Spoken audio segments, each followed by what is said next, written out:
বিগত স্বৈরাচার চলে গেছে 36 দিন আন্দোলনে, মনে রাখবেন আপনি চলে যাবেন 36 ঘন্টায়। সুতরাং স্পষ্ট বক্তব্য, দেশের স্বাধীনতা, সার্বভৌমত্ব, সমাজ, ইসলাম, কোরআন হাদিসের বিরুদ্ধে কোন সিদ্ধান্ত বাস্তবায়ন করতে আমরা দেব যার যার অবস্থান থেকে প্রতিবাদ করতে হবে এবং এই নারী কমিশন বাতিল করতে হবে। কথা বলেন ঠিক কিনা? পেশ করছেন আন্তর্জাতিক খ্যাতিসম্পন্ন মুফাসসিরে কোরআন, বিশিষ্ট ইসলামিক সাহিত্যিক ও মিডিয়া ব্যক্তিত্ব জনাব হযরত মাওলানা ইমাম হাসান নাসিরী। জনাব হযরত মাওলানা ইমাম হাসান নাসিরী। প্রযোজনা ও পরিবেশনায় YouTube channel on star TV. আলহামদুলিল্লাহি নাহমাদুহু ওয়া নাস্তাঈনুহু ওয়া নাস্তাগফিরুহু ওয়া নাউযু বিল্লাহি মিন শুরুরি আনফুসিনা ওয়া মিন সাইয়্যাতি আ'মালিনা। من يهد الله فلا مضل له ومن يضلله فلا هادي له. نشهد أن لا إله إلا الله وحده لا شريك له. نشهد أن سيدنا حبيبنا مولانا محمد عبده ورسوله. فقد قال الله تعالى في كلامه المجيد فرقانه الحميد. أعوذ بالله من الشيطان الرجيم. بسم الله الرحمن الرحيم. إن الله وملائكته يصلون على النبي يا أيها الذين آمنوا صلوا عليه وسلموا تسليما. اللهم صل على محمد وعلى آل محمد كما صليت على إبراهيم وعلى آل إبراهيم إنك حميد مجيد. اللهم بارك على محمد وعلى آل محمد كما باركت على إبراهيم وعلى آل إبراهيم إنك حميد مجيد. উপস্থিত একটু পাড়াপা আজকের পবিত্রতম মাসে জুমার সালাত আদায়ের উদ্দেশ্যে আগত সম্মানিত মুসল্লিয়ানে কেরাম, সকলের উদ্দেশ্যে আমি প্রাণ খোলা সালাম জানাই। আসসালামু আলাইকুম ওয়া রাহমাতুল্লাহি ওয়া বারাকাতুহু।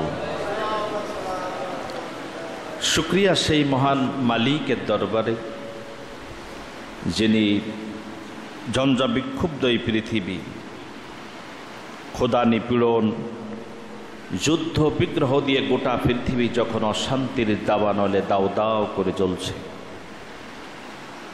ঠিক তেমন একটি মুহূর্তে যে আল্লাহ রাব্বুল আলামিন আমাদেরকে জুমার প্রথম সময় উপস্থিত হওয়ার মতো সৌভাগ্য দান করেছেন, সেই মহান মালিকের দরবারে শুকরিয়া জ্ঞাপন করি। আমরা বলি আলহামদুলিল্লাহ। দুরূদ এবং সালাম জ্ঞাপন করি প্রিয় রসুলের প্রতি, যিনি দুনিয়ায় আমাদের বন্ধু ছিলেন, আখেরাতেও থাকবেন, যার সুপারিশ ছাড়া জান্নাতে যাওয়া সম্ভব নয়, সেই প্রিয় রাসূলের প্রতি দরুদ এবং সালাম জ্ঞাপন করি। আমরা বলি সাল্লাল্লাহু আলাইহি সাল্লাম। সম্মানিত উপস্থিতি, আমরা কোরআনুল কারীম থেকে এবং হাদিস থেকে বিস্তারিত আলোচনা করে থাকি, যেটা আমাদের জীবনের জন্য, দুনিয়ার জন্য, আখিরাতের জন্য কল্যাণ বহন করে। সৌভাগ্যবান তারাই যারা এটাকে আমল করতে পারে, দুর্ভাগা তারা যারা এটাকে শোনার পরেও আমল করতে পারে না। আল্লাহর কাছে আমরা ফরিয়াদ করি, আল্লাহ যেন দয়া করে আমাদের সবাইকে আমল করার তৌফিক দান করেন। প্রিয় উপস্থিতি, যিনি সৃষ্টি করেন তিনি জানেন কার কি প্রয়োজন এবং তার চলার জন্য কোনটা ভালো হবে তিনিই ভালো জানেন। মানুষগুলো সৃষ্টি করেছেন আল্লাহ তাআলা। এই মানুষের কার কি প্রয়োজন, কতটুকু প্রয়োজন, তার চাইতে আর কেউ ভালো জানে না। সেই মহান আল্লাহ রাব্বুল আলামিন প্রত্যেকের জন্য যার যা প্রাপ্য যথাযথভাবে বুঝে দিয়েছেন। আমরা না বুঝার কারণে সেই আল্লাহ পাকের উপরে আমরা নানান ধরনের অপবাদ দিয়ে এবং নিজেরা ক্ষতিগ্রস্তের মধ্যে হয়ে যায়। নারীর উপরে পুরুষের কি দরকার, পুরুষের উপরে নারীর কি অধিকার, কার কতটুকু অংশ দিলে ভালো হয়, সেটা আল্লাহর চাইতে ভালো কেউ জানে নাকি? জানে না। কোরআনুল কারীমে আল্লাহ পাক একে অপরের প্রতি একটা অধিকার দান করেছেন। আল্লাহ রাব্বুল আলামিন কোরআনুল কারীমে সূরা বাকারার 228 নম্বর আয়াত আল্লাহ তাআলা বলেন, ওয়ালাহুন্না মিসলুল্লাযী আলাইহিন্না বিল মা'রুফ ওয়ালিররিজালি আলাইহিন্না দারাজাম আল্লাহু আজিজুন হাকীম। আল্লাহ তাআলা বলেন, নারীর উপরে, নারীদের পুরুষের উপরে ন্যায়সঙ্গত অধিকার রয়েছে, যেমন ঠিক তেমনি নারীদের উপরে পুরুষের আছে অধিকার। আর আল্লাহ রাব্বুল আলামিন বলেন, পুরুষদের আছে আলাদা একটি মর্যাদা। আল্লাহ পাক বিচক্ষণ এবং তিনি মহাজ্ঞানী। সুবহানাল্লাহ।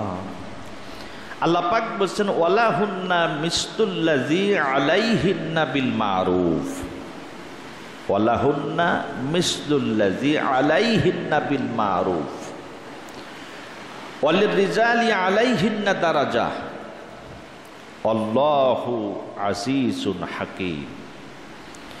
নারীদের উপরে পুরুষের যেমন আছে অধিকার, পুরুষদেরও তেমন আছে নারীদের উপরে অধিকার। আর আল্লাহ পাক বলেন যে পুরুষের আছে আলাদা একটি মর্যাদা। আল্লাহ বিচক্ষণ এবং তিনি মহাজ্ঞানী। সুবহানাল্লাহ, সুবহানাল্লাহ। এখানে স্পষ্ট হয়ে গেল যে আল্লাহ নারীরও অধিকার আছে, পুরুষেরও অধিকার আছে, তবে পুরুষদের নারীদের উপরে আলাদা একটা মর্যাদা আছে। আজকে এই পৃথিবীতে নারী অধিকার প্রতিষ্ঠিত করার জন্য পৃথিবীর মানুষগুলো আলাদা আলাদা অধিকার প্রতিষ্ঠার জন্য আন্দোলন করতেছে এবং এই আন্দোলন নতুন নয়, এই আন্দোলন বহু পুরাতন। কিন্তু ইসলাম নারীদেরকে যে অধিকার দিয়েছে সেই অধিকারের ধারের কাছেও কেউ আসতে পারেনি। সুবহানাল্লাহ বলেন। কিন্তু দুর্ভাগ্যজনক সত্য, আমাদের দেশে জুলাই পরবর্তী সরকার ডক্টর মোহাম্মদ ইউনূস সাহেবের সরকার, এই সরকার নানান ধরনের সংস্কারের জন্য কমিশন গঠন করেছে। সেই কমিশনের মধ্যে একটি উল্লেখযোগ্য কমিশন হলো নারী অধিকার কমিশন। নারী অধিকার কমিশন, এই নারী অধিকার কমিশন তারা গঠন করেছে নারীর অধিকার প্রতিষ্ঠার জন্য।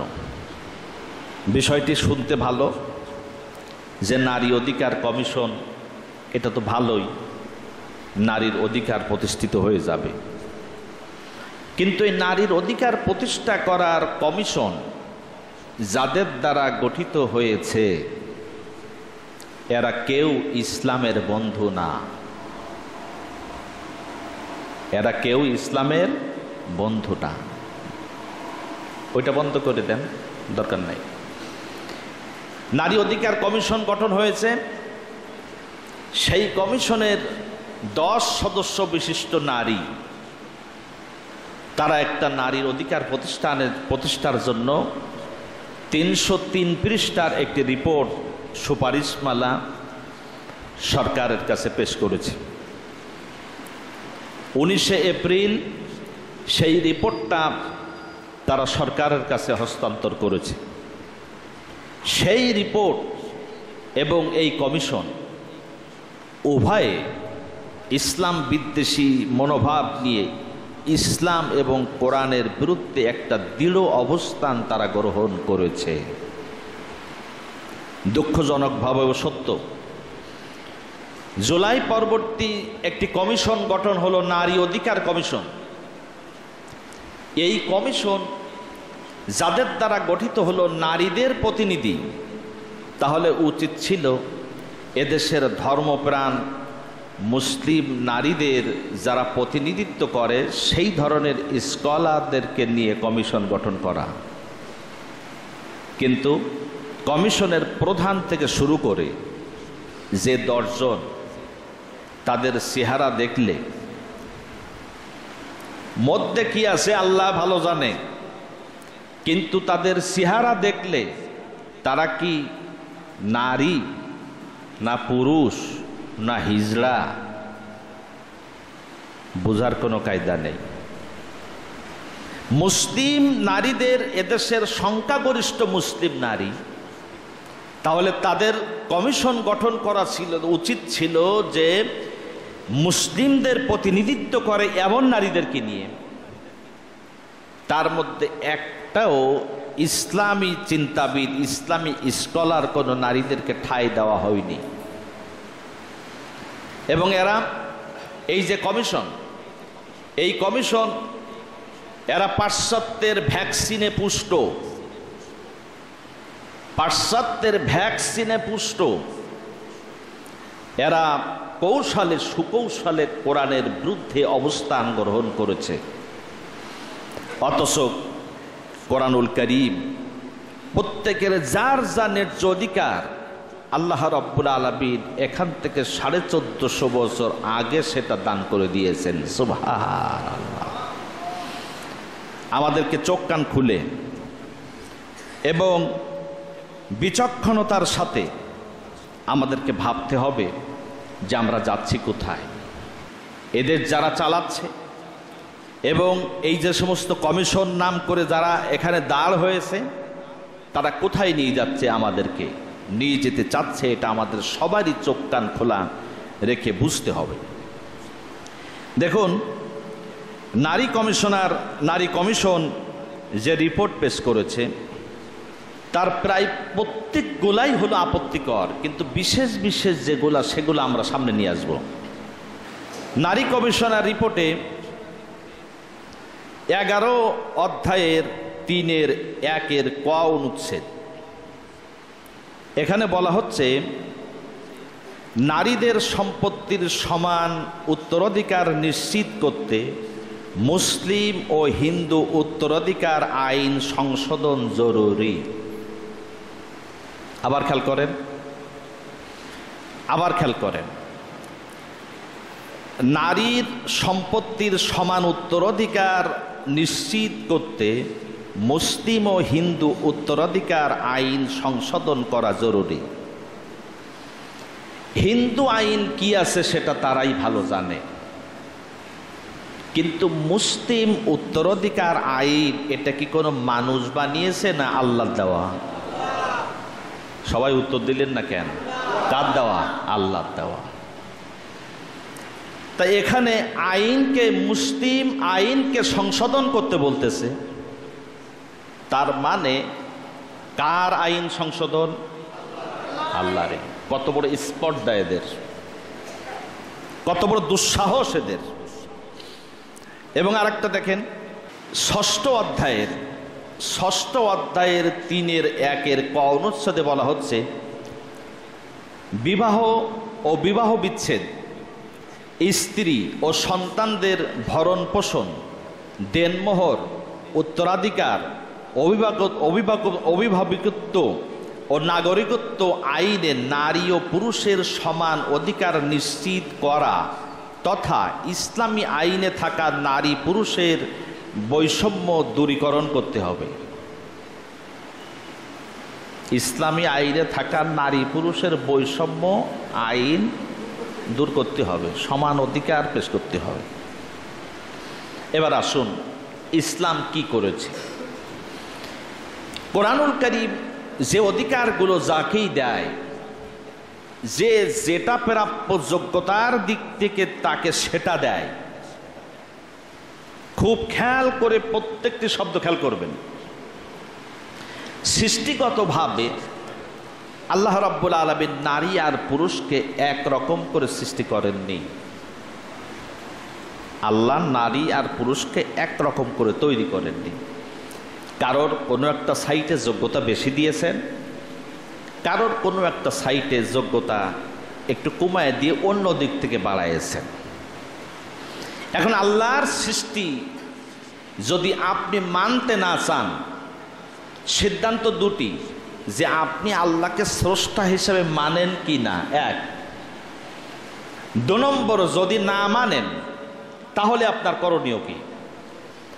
1 হলো, যদি আপনি আল্লাহকে স্রষ্টা হিসাবে মানেন তাহলে আল্লাহ তাআলা যে বন্টন করেছে সেটা সৃষ্টি হিসাবে নির্দ্বিধায় মেনে নিতে হবে। যদি না মানেন তাহলে আপনার যোগ্যতার ঘাটতি হিসাবে দায়ভার আপনার। যেমন লম্বার দিক থেকে ধরুন, পৃথিবীতে গড় হিসাবে লম্বার মানে দৈর্ঘ্যের আপনি নির্ণয় করলে পৃথিবীতে গড় দৈর্ঘ্যে নারীরা কম, পুরুষেরা গড় বেশি। পুরুষেরা কি বেশি? গড় বলেছি কিন্তু গড় শব্দ, কেউ খাটো কেউ বেটে, গড় হিসাবে পুরুষেরা লম্বা বেশি আর নারীরা গড় হিসাবে লম্বা কম।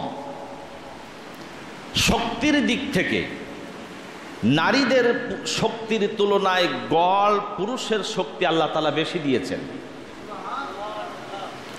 এরপরে দৈহিক ওজন, এই ওজনের দিক থেকে আল্লাহ পাক গড় ওজন নারীর তুলনায় আল্লাহ পাক পুরুষকে বেশি দিয়েছেন।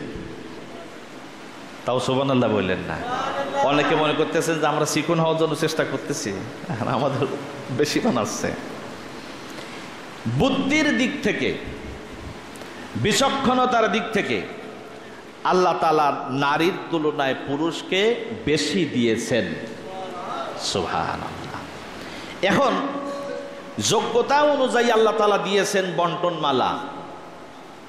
যদি আপনি মনে করেন যে আমি আল্লাহকে স্রষ্টা হিসাবে মানি না, তাহলে আপনি কম কেন, এ দায়ভার আপনার। যদি বলেন আমি স্রষ্টা বলতে কিছু বুঝি না, তা স্রষ্টা বলতে তুমি যদি কিছু না বোঝো, না মানো, তাহলে তুমি লম্বায় কম কেন, বুদ্ধিতে কম কেন, শক্তিতে কম কেন, দক্ষতায় কম কেন? তা তুমি যেহেতু কারোর মানো না, তাহলে কম হিসাবের দায়ী দায়িত্ব তোমার। তোমার সে যোগ্যতা নেই কেন? তুমি তো আল্লাহরে মানো না, স্রষ্টারে মানো না, তাহলে তুমি যে খাটো হইছো, বুদ্ধি কম, তোমার দক্ষতা কম, এ দোষ তো তোমার। আর যদি মানো আল্লাহ আমার রব, তাহলে তিনি যে বিধান দান করেছেন আমার জন্য সেটাই কল্যাণ, এটা মেনে নিতে হবে। এরা সেখানে হাত বাড়িয়েছে। আল্লাহ পাক কোরআনুল কারীমের পুরুষ এবং নারীর অধিকারকে নিশ্চিত করেছেন। আল্লাহ রাব্বুল আলামিন কোরআনুল কারীমে সূরা নিসার 34 নম্বর আয়াতে আল্লাহ পাক বলেছেন, আর রিজালু কাওয়ামুনা আলান নিসা। আল্লাহ তাআলা বলেন যে নারীদের পরিচালক হলো পুরুষেরা। সুবহানাল্লাহ। নারীদের পরিচালক কারা? মালিক না, কিন্তু পরিচালক মালিক আল্লাহ। পরিচালক, অভিভাবক আল্লাহ তাআলা নারীদের অভিভাবক বানাইছেন পুরুষদের। এই নারীদের অভিভাবক পুরুষদেরকে বানিয়ে আল্লাহ তাআলা নারীদের ইহসান করেছেন এবং তাদের সম্পত্তিতে আল্লাহ তাআলা সম্পত্তি হিসাবে তাদের অধিকার কি দিয়েছেন। আল্লাহ তাআলা কোরআনুল কারীমের সূরা নিসার 11 নম্বর আয়াতে বলেছেন, পুরুষেরা পাবে নারীর 2 জন নারীর সমান অংশ। একজন পুরুষ 2 জন নারীর সমান অংশ আল্লাহ তাআলা দিয়েছেন পুরুষদেরকে। জোরে কান সুবহানাল্লাহ। তার মানে একজন পুরুষ সমান 2 জন নারী। এ বন্টন নীতি কে করেছেন? তা এই বিধানটা তারা সুপারিশমালায় দিয়ে কোরআনুল কারীমের এই 2টো আয়াত এবং এর সাথে আরো আনুষঙ্গিক আরো 15টা আয়াত, মোট একটা অধ্যায়ে তারা 17টি আয়াতের বিরুদ্ধে অবস্থান গ্রহণ করেছে। নাউযুবিল্লাহ। কোরআন শরীফের একটি আয়াত যদি কেউ অস্বীকার করে, দরকার নাই, কোরআন শরীফের যদি একটা হরফ কেউ অস্বীকার করে সে কাফির। সে কি? তা এরা যে কোরআনের বিরুদ্ধে অবস্থান করেছে এরা কি? সুতরাং এ কমিশন কাফির কমিশন, এ কমিশন কাফির কমিশন। এখন আমরা বুঝবো যে আল্লাহ আসলে কি নারীর কম দিয়েছেন কিনা, আল্লাহ আসলে নারীর কম দিয়েছেন কিনা। লক্ষ্য করুন,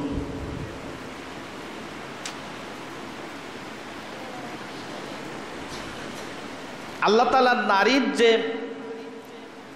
একটা অংশ এখানে দেখা দৃষ্টিতে কম, যে 1 বোন 2 বোন সমান 1 ভাই, একটু দেখা দৃষ্টিতে কম।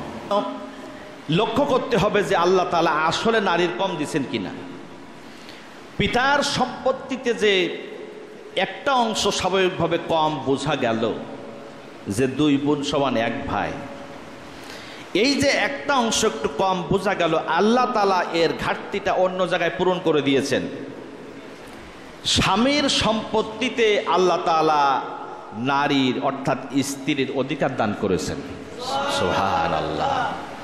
মোহর আনার ব্যবস্থা করে দিয়েছেন।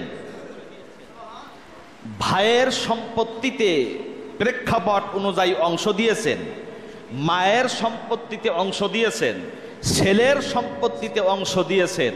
তাহলে এক জায়গায় একটু কম দিয়ে বাকি সব জায়গায় দিয়ে আল্লাহ পাক পক্ষান্তরে নারীর অধিকারকে বুঝে দিয়েছেন। সুবহান। এই কানারা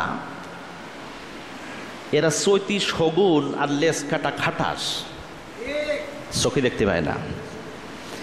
এরা এগুলাকে মূল্যায়ন না করে আল্লাহর দেওয়া বিধান, শরিয়াতি আইন, কোরআনের বিরুদ্ধে অবস্থান করে নারী আর পুরুষকে সমান করতে চাচ্ছে।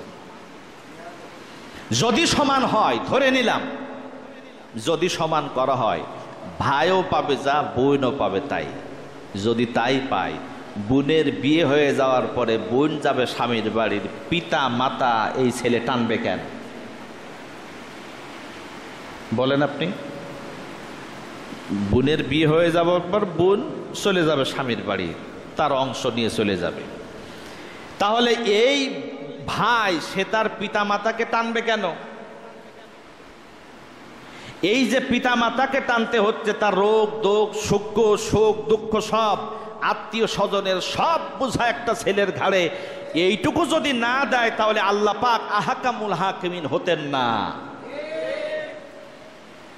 এই কানারা এগুলো চোখে দেখতে পায় না। এরপরে একটা মহিলা যখন এখান থেকে চলে গেল, বা একটা মহিলা এই ছেলের বাড়িতে আসলো অন্য জায়গা থেকে, ওই মহিলার সংসার পরিচালনা করার ক্ষেত্রে কোনো দায়িত্ব আল্লাহ তাআলা নারীকে দেননি। সংসার পুরা পরিচালনা করার দায়িত্ব আল্লাহ তাআলা পুরুষকে দিয়েছেন। সুবহানাল্লাহ। স্ত্রীর অসুখ হোক, সন্তানের অসুখ হোক, পিতার অসুখ হোক, মাতার অসুখ হোক, সব দায়িত্ব একটা ছেলের। ওই মেয়ের আত্মীয় স্বজন বাপের বাড়ি থেকে আসুক, বোনের বাড়ির থেকে আসুক, বোনার বাড়ির থেকে আসুক, সব আত্মীয় স্বজন, সব দায়িত্ব এই ছেলের। তা এরে যদি একটা অংশ বেশি না দেয় তাহলে এর উপরে জুলুম করা হবে। এজন্য আল্লাহ রাব্বুল আলামিন আহকামুল হাকিমিন একটা অংশ তিনি বেশি দিয়ে নারীকে ঠকাননি, বরং ইনসাফ করেছেন। জোরে কান সুবহানাল্লাহ। সুতরাং এই যে সম অধিকার আইন, সম্পত্তির সম অধিকার আইন যেটা করেছে, এটা কোরআন বিদ্বেষী, ইসলাম বিদ্বেষী, ধর্ম বিদ্বেষী। এই ধর্ম বিদ্বেষী আইন আমরা মানি, কখনো মানি না। এবার আসুন তারা আর কি করেছে। তারা নারী অধিকারকে প্রতিষ্ঠা করার জন্য আরো কি করেছে। পঞ্চম অধ্যায় 3-এর খর অনুচ্ছেদে বলা হয়েছে, জন্ম মৃত্যু, বিবাহ, তালাক তথ্য স্থানীয় সরকার প্রতিষ্ঠান ও কাজী অফিসের মাধ্যমে যাচাইয়ের জন্য তথ্য বিনিময়ের ডিজিটাল অ্যাক্সেস ব্যবস্থা করা, যাতে করে কম বয়সের বিবাহ এবং বহু বিবাহ রোধ করা যায়। এখানে বাল্য বিবাহর কথাটা মানা যায়, কিন্তু বহু বিবাহ এটাকে বন্ধ করার জন্য তারা এখানে সুপারিশ করেছে। এরপরে 3 অধ্যায়ের 1-এর গ অনুচ্ছেদে তারা বলেছে যে বহু বিবাহ বিলুপ্তি করতে হবে।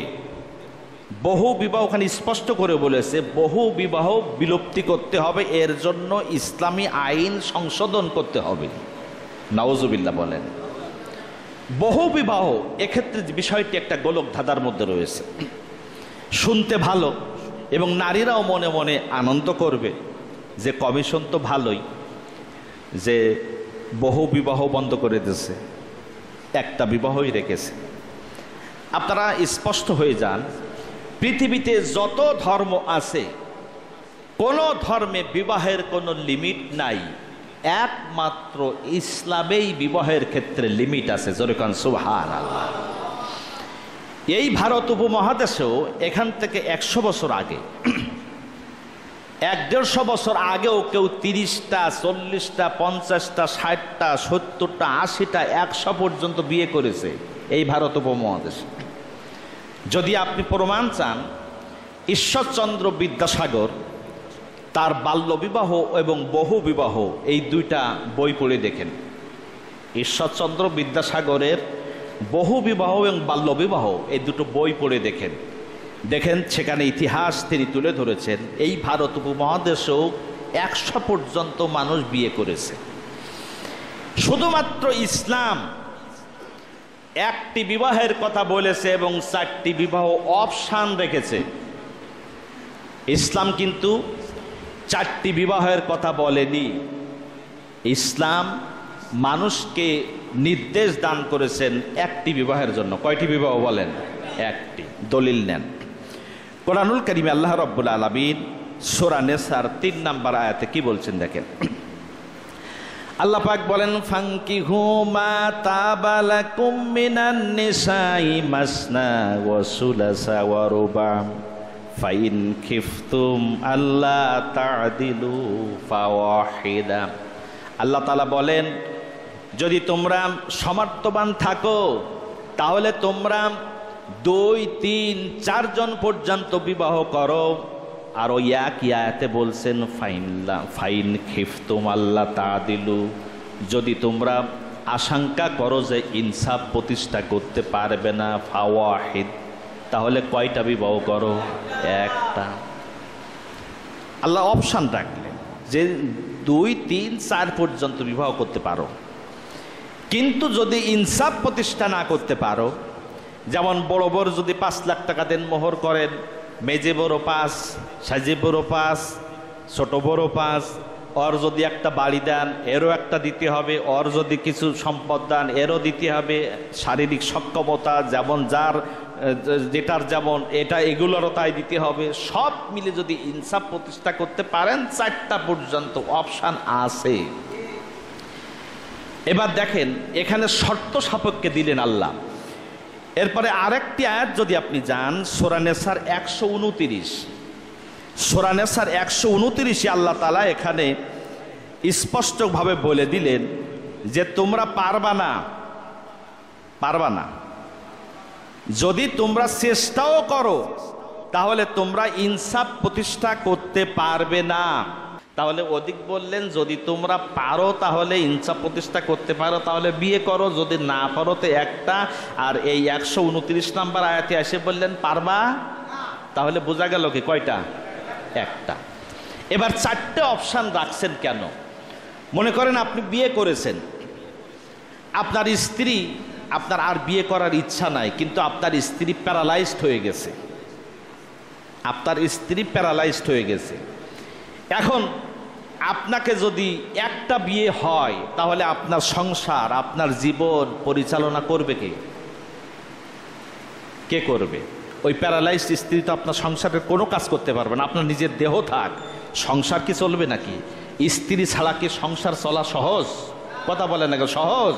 স্ত্রী জ্বরে 4 দিন শুয়ে থাক, তারপর দেখবেন আপনার অবস্থা কি? সহজ না কিন্তু। তাহলে একটা স্ত্রী অসুস্থ হয়ে গেল, খোড়া হয়ে গেল, পঙ্গু হয়ে গেল, সেখানে যদি দ্বিতীয় কোনো বিবাহর ব্যবস্থা না থাকে তাহলে এটা জুলুম, মানবাধিকার লঙ্ঘন। এরপরে এই পৃথিবীর সামগ্রিক জনশক্তিতে নারীরা 10% বেশি, কোন কোন ক্ষেত্রে 22% পর্যন্ত হিসাবে চলে যায়, কিন্তু 10% লিগ্যাল, 10% পুরুষের তুলনায় বেশি। এখন যদি এই যারা বেশি এরা যদি বৈবাহিক ব্যবস্থায় আবদ্ধ হতে চায় আর যদি একটা ব্যবস্থাই থাকে তাহলে ইসলাম কখনো বিজ্ঞানসম্মত জীবন ব্যবস্থা হতে পারে না। এজন্য অপশান রেখেছে ইসলাম, কিন্তু একটা বিয়ের জন্য ইসলাম নির্দেশ দান করেছে। এই নারী কমিশনাররা এরা এখানে স্পষ্টভাবে বহু বিবাহকে বন্ধ করার জন্য আইন করতে বলেছে। তাহলে বহু বিবাহ বন্ধ করার জন্য যদি আইন করা হয়, কোরআনুল কারীমের 5টি আয়াতের বিরুদ্ধে তাদের অবস্থান নিতে হবে, আর হয়েছে। তা কোরআনুল কারীমের একটি আয়াত কেন, একটি শব্দের বিরুদ্ধে যদি কেউ যায় আমরা কি মানব? মানব না। সুতরাং এই কমিশন কোরআন বিদ্বেষী কমিশন, এই কমিশন ইসলাম বিদ্বেষী কমিশন। এরপরে এদের স্লোগান কি জানেন? পুরুষের ক্ষমতা ভেঙে করো সমতা। পুরুষের ক্ষমতা ভাঙতে আসবে নারীরা, আর পুরুষেরা কি চকলেট খাবে বসে বসে? তাহলে নারী আর পুরুষে এরা কি বাধায় দিল? সংঘর্ষ বাধায় দিল। নারী আর পুরুষদের মধ্যে এরা সংঘর্ষ বাধায় দিয়েছে, আপনার ঘরে ঘরে আগুন জ্বালাচ্ছে। সুতরাং এই কমিশন আমরা মানি না। এরপরে দেখেন এই কমিশনের আরো কি বিষয়, এরা আগাতে আগাতে এত দূর পর্যন্ত এগিয়ে গিয়েছে।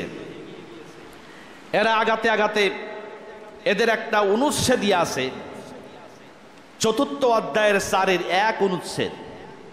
সেখানে তারা নারী বলেছে, নারী ও শিশু সংক্রান্ত নীতি প্রণয়ন বাস্তবায়নের সহায়তা করে নারী অধিকার সংরক্ষণ ও জেন্ডার সমতা নিশ্চিত করতে নীতিমালা প্রণয়ন এবং পর্যবেক্ষণ ও পরামর্শ প্রদান করে এক্ষেত্রে সমতা বিধান করতে হবে। জেন্ডার সমতা, এই জেন্ডার সমতা মানে জেন্ডারের কোনো কিছু রাখবে না, সব সমান। এই সব সমান জেন্ডার সমতার বিধানকে তারা এনে সূক্ষ্মভাবে তারা ট্রান্সজেন্ডারকে এখানে প্রমোট করেছে। তার মানে কি নারী কি পুরুষ এর কোনো ডিভাইডেশন থাকবে না। তখন পুরুষ নারীর মতো সাজতে পারবে, নারী পুরুষের মতো সাজতে পারবে। এইটাকে করে তারা এখানে ট্রান্সজেন্ডারকে প্রমোট করার জন্য সূক্ষ্মভাবে এখানে চাল চেলেছে, যেটা সম্পূর্ণ কোরআন হাদিস বিরোধী। এরপরে দত্তক সন্তান, এই দত্তক শিশুর ক্ষেত্রে তারা 7 অধ্যায়ে না 3য় অধ্যায়ের 4-এর 1-এর খ অনুচ্ছেদে তারা বলেছে শিশু দত্তক গ্রহণ সংস্কার করে দত্তক আইন প্রণয়ন করা, যাতে করে দত্তক শিশুটি তাদের পূর্ণ অধিকার ফিরে পায়।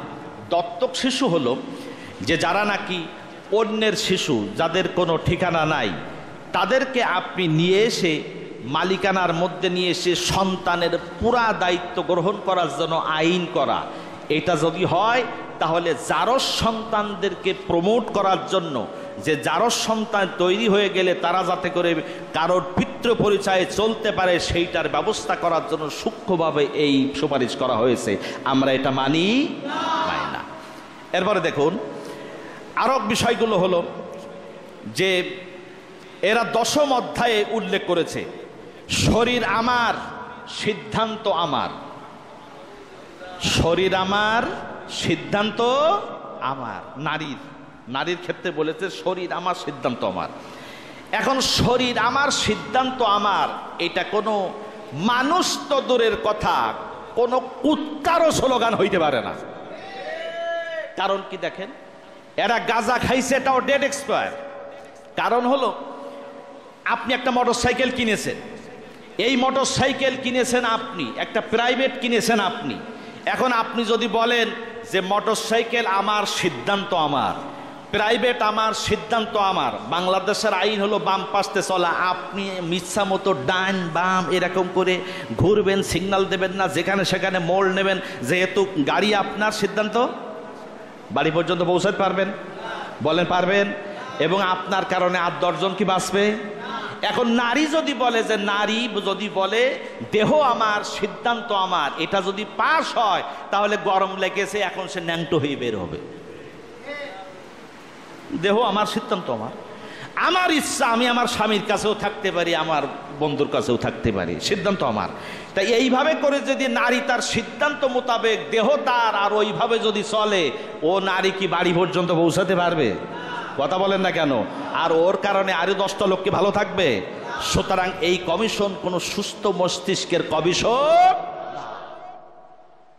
পাশ্চাত্যের ট্যাবলেট গুলা বাংলাদেশে খাওয়ানোর জন্য তারা উঠে পড়ে লেগেছে। এরপরে আরেকটু দেখেন তারা আগায় আছে কিভাবে। বৈবাহিক ধর্ষণের আইন করতে হবে। মানে আপনার স্ত্রীকে যদি আপনি ইচ্ছার বিরুদ্ধে আপনার মনের চাহিদা মিটান, তাহলে আপনার স্ত্রী কোর্টে যাই আপনার ধর্ষণ মামলা করতে পারবে। নাউজুবিল্লাহ, আসতে পারলেন? বিপদ আছে কিন্তু। আরে বাবা, তোমার চাইতে ইসলাম কম বোঝে না। নারীরা যাতে করে দাম্পত্য জীবনে তারা কষ্ট না পায়, সেজন্য ইসলাম তাদের বেশি খেয়াল করেছে। ইসলাম স্বামী স্ত্রীর সম্পর্ককে তারা তৈরি করেছে ভালোবাসা, মহব্বত দিয়ে। সূরা রোমের 21 নম্বর আয়াত, ওমিন আয়াতিহি আন খলাকালাকুম মিন আনফুসিকুম আজওয়াজান লিতাসকুনু ইলাইহা ওয়া জাআলা বাইনাকুম মাওয়াদ্দাতাও ওয়া রাহমা। আল্লাহ বলেন, আল্লাহর নিদর্শনের মধ্যে একটি নিদর্শন যে তোমাদের থেকে তাদেরকে তৈরি করেছেন আর পরস্পরের মধ্যে ভালোবাসার মহব্বত তৈরি করে দিয়েছেন। বলেন সুবহানাল্লাহ। স্বামী স্ত্রীর সম্পর্ক এটা কোনো জোরের সম্পর্ক না, এটা হলো ভালোবাসার সম্পর্ক। এবং সেটাও যাতে স্ত্রী কষ্ট না পায় সেজন্য মাসিক অবস্থায় তাদের কাছে যাওয়া পুরুষদের জন্য হারাম করে দিয়েছে এবং তাদের পুরা দায়ভার গ্রহণ করার জন্য স্বামীর উপরে দায়িত্ব দিয়েছে। তাহলে এত কিছুর পর এখন যদি স্ত্রী মনে করেন পরকিয়া করা অভ্যাস, সে আপনারে ভালো লাগতেছে না, তাহলে সে আপনার বিরুদ্ধে কোর্টে যায় বলবে যে আমারে ধর্ষণ করেছে, ব্যাস তার সিদ্ধান্ত বাস্তবায়ন হয়ে গেল। ইসলাম তো নিয়ম করে দিয়েছে, যদি স্ত্রী জুলুম হয় তালাকের ব্যবস্থা আছে, স্ত্রী তালাক নিতে পারে, স্বামী সমস্যা হলে স্বামী তালাক দিতে পারে। তাহলে এই অপশন যেহেতু ইসলাম রেখেছে, সেখানে ধর্ষণ, বৈবাহিক ধর্ষণ আইন করে মূলত এরা সংসারকে ভেঙে তছনছ করে দিতে চায়, এটা আমরা মানি না। এরপরে দেখেন আরো আপনার গায়ের লোম শিউরে উঠবে। এদের 11 অধ্যায়ের বুর্গির জয়, এরা বলেছে যৌন কর্মী অর্থাৎ পতিতা, তাদেরকে শ্রমিক হিসাবে স্বীকৃতি প্রদান করতে হবে। নাউজুবিল্লাহ। যৌনকর্মীরা এদেরকে শ্রমিক হিসাবে স্বীকৃতি দিতে হবে শ্রম আইন অনুযায়ী। তার মানে এদেরও নিয়োগপত্র থাকবে, এদেরও প্রমোশন হবে, আর দেশের মেয়ে লোকরা যায় সেখানে চাকরি করবে। এরা কি মানুষ? আপনি কন্তের মানুষ? কথা বলেন না কেন? এরা মানুষ। যৌনকর্মী, পতিতা, এটা কি কোনো সম্মানের পেশা? এই যশোরের সুবর্ণা নামক একজন মেয়ে সাক্ষাৎকার দিয়েছিল পতিতলার থেকে, যে আমি 13 বছর বয়সে বিক্রি হয়ে আসছিলাম এখানে, আমার প্রত্যেকটা দিন মনে হয় যেন জীবনের শেষ দিন, আমি এখান থেকে বেরোতে পারলে বাঁচি। একদিকে অস্বাস্থ্যকর, একদিকে হারাম। এবার যৌনকর্মীদেরকে যদি লাইসেন্স প্রদান করা হয় শ্রমিক হিসাবে, তাহলে শহর বন্দর গ্রামগঞ্জ সব জায়গায় ওপেনলি বিদেশি স্টাইল হয়ে যাবে। তাহলে একদিকে স্বামী তার স্ত্রীর কাছে নিরাপদ না, যেহেতু সেখানে যদি একটু জোরজার হয় তাহলে ধর্ষণ মামলা খাবে, আর এদিকে পতিতাদেরকে লাইসেন্স, তাহলে স্বামীরা সব পতিতাগিরি করে ওই জায়গায় চলে যাবে। তার মানে দেশটাকে পতিতার দেশে পরিণত করার জন্য এদের চক্রান্ত। মস্তিষ্ক যদি সুস্থ থাকে তাহলে এই কমিশনের বিরুদ্ধে রুখে দাঁড়াতে হবে। এবং ডক্টর মোহাম্মদ ইউনূস সরকারকে বলি, আপনাকে বলি, ডক্টর মোহাম্মদ ইউনূস সাহেব, আপনি ছিলেন সাজাপ্রাপ্ত আসামি ক্ষমতা নেওয়ার আগ দিন পর্যন্ত, সাজাপ্রাপ্ত আসামি। আল্লাহর রহমতে এই তাওহীদি জনতার রক্তের বিনিময়ে আপনি আজ দেশের প্রধান। সেই স্বীকৃতি হিসাবে আল্লাহর শুকরিয়া না করে এই নাস্তিক আর মুরতাদদের যে কমিশন বানিয়েছেন, আপনার বিপদ আপনি ঘনায়া নিয়ে আসছেন। কারণ হলো আপনাকে ক্ষমতার থেকে নামাবার জন্য এই বাংলাদেশে 100 বারের বেশি এই কয় মাসে চেষ্টা করা হয়েছে, পারেনি শুধু তাওহীদি জনতা, দেশপ্রেমিক জনগণের কারণে। যখনই তারা চিন্তা করেছে এভাবে পারা যাবে না, তাই তারা তাওহীদি জনতার বিরুদ্ধে আপনাকে দাঁড়াবার জন্যই নারী কমিশন নাম করে এই নাস্তিক এদেরকে মদ খালা করার জন্য তাওহীদি জনতার বিরুদ্ধে আপনাকে দাঁড় করাচ্ছে। যদি আপনি তাদের কথা অনুযায়ী দাঁড় হন, তাহলে বিগত স্বৈরাচার চলে গেছে 36 দিন আন্দোলনে, মনে রাখবেন আপনি চলে যাবেন 36 ঘন্টায়। সুতরাং স্পষ্ট বক্তব্য, দেশের স্বাধীনতা, সার্বভৌমত্ব, সমাজ, ইসলাম, কোরআন হাদিসের বিরুদ্ধে কোন সিদ্ধান্ত বাস্তবায়ন করতে আমরা দেব। এজন্য যার যার অবস্থান থেকে প্রতিবাদ করতে হবে এবং এই নারী কমিশন বাতিল করতে হবে। কথা বলেন ঠিক কিনা? আল্লাহ আমাদের তৌফিক দান করুন, সরকারকে বুঝার তৌফিক দান করুন। জোরে বলেন আমিন। এতক্ষণ শুনলেন মুহতারাম মাওলানা ইমাম হাসান নাসিরী হুজুরের তাফসীর। Mobile number 01712283097।